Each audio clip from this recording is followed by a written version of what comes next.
Indonesia merupakan negara dengan penganut agama Islam terbesar di dunia, karena hampir 87% penduduk Indonesia adalah pemeluk agama Islam. Hal ini dikarenakan penyebaran agama Islam di Nusantara yang cukup aktif, adalah dari Pulau Sumatera hingga ke Sulawesi dan Maluku. Hal tersebut terjadi sejak ratusan tahun yang lalu, dan juga puncak penyebaran agama Islam terjadi pada masa Wali Songo. Sebagai negara muslim terbesar di dunia, Indonesia memiliki sejarah panjang tentang bagaimana agama Islam masuk ke Indonesia. Mulai dari awal mula sejarah masuknya Islam ke Indonesia hingga menjadi agama dengan pemeluk terbesar di Nusantara tidak memakan waktu yang singkat, melainkan sudah terjadi sejak zaman kerajaan.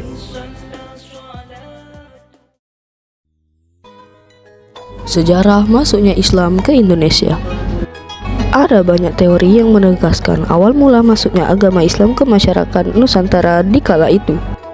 Teori-teori ini diperkuat oleh sejumlah bukti yang mendukung adanya jejak sekaligus proses masuknya Islam ke tanah air. Yang pertama, teori Mekkah. Berdasarkan teori Mekkah, sejarah masuknya Islam ke Indonesia terjadi pada abad ke-7 Masehi. Beberapa sejarawan meyakini agama ini dibawa oleh para pedagang muslim dari Arab yang datang ke tanah air.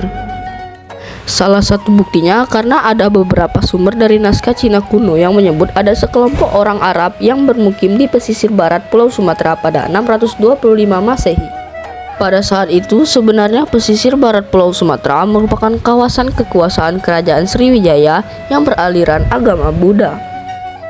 Namun, ada penemuan batu nisan yang bertuliskan Syekh Rukunuddin, wafat pada 672 Masehi di daerah tersebut. Sumber lain menerangkan bahwa para pedagang Arab melakukan aktivitas perdagangan di Nusantara, kemudian menikah dengan penduduk sekitar. Tak hanya membangun keluarga, mereka juga berdakwah di dalam negeri. Yang kedua, teori Gujarat. Beberapa sumber lain meyakini sejarah masuknya Islam ke Indonesia terjadi saat para pedagang Gujarat atau India datang pada abad ke-13. Mulanya, para pedagang menjejakkan kaki di Malaka, kemudian berekspansi ke Indonesia, khususnya di pesisir barat Sumatera. Menurut teori ini, kedatangan pedagang Muslim India ke Indonesia yang membawa ajaran Islam melahirkan kerajaan Samudra Pasai. Salah satu buktinya yaitu ditemukannya makam Malik As-Saleh yang merupakan salah satu pendiri kerajaan Samudra Pasai. Corak nisan makam Malik As-Saleh disebut mirip dengan nisan yang ada di India. Corak nisan ini juga disebut mirip dengan nisan makam Maulana Malik Ibrahim, salah satu anggota Wali Songo yang terkenal berperan dalam penyebaran agama Islam di Indonesia. Yang ketiga, teori Persia. Menurut teori ini, sejarah masuknya Islam ke Indonesia juga terjadi pada abad ke-13, namun melalui para pedagang Persia atau kini dikenal sebagai Iran. Hal ini tak lepas dari munculnya beberapa kesamaan budaya Islam di Indonesia dengan di Timur Tengah. Salah satunya adalah kaligrafi di batu nisan yang ada di Indonesia. Selain itu, juga karena ada kesamaan ritual tabur di Bengkulu dan tabuik di Sumatera Barat yang hampir persis dengan bangsa Persia.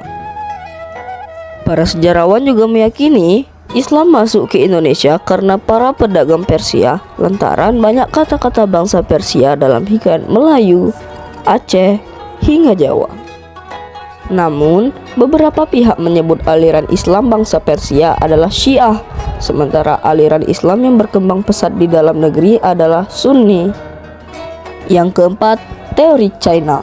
Sejarah masuknya Islam ke Indonesia disebut berasal dari China pada masa dinasti Tang sekitar 618 hingga 905 Masehi.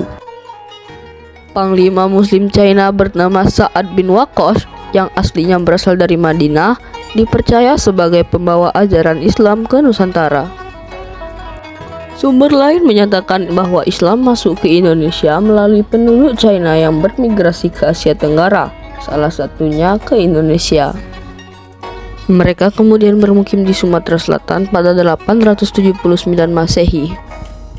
Ada juga yang meyakini bahwa bangsa China membawa ajaran Islam ke Indonesia melalui dakwah hingga lahirnya Kerajaan Demak, kerajaan Islam pertama di Jawa. Perkembangan Islam pada masa penjajahan hingga abad ke-20. Setelah Islam masuk ke Indonesia, ajaran agama ini berkembang pesat di masa penjajahan Belanda pada abad ke-17. Karena para ulama mengubah pesantren sebagai markas perjuangan untuk melawan penjajahan Belanda. Pada abad ke-19, muncul pembaruan Islam melalui sekolah-sekolah seperti Adabiyah, Diniyah Putri, dan Sumatera Tawalib. Muncul pula organisasi Islam seperti Sarekat Islam atau SI yang didirikan oleh Haji Samanhudi pada 1905. Organisasi Islam pun semakin banyak dan dikenal luas di dalam negeri. Pada awal abad ke-20, lahir pula Nahdlatul Ulama atau NU dan Muhammadiyah. Dari sejarah masuknya Islam ke Indonesia ini, kemudian juga melahirkan partai politik yang bernafaskan Islam, seperti Partai Kebangkitan Bangsa atau PKB, Partai Keadilan Sejahtera atau PKS, Partai Persatuan Pembangunan atau PPP, dan juga Partai Amanat Nasional atau PAN.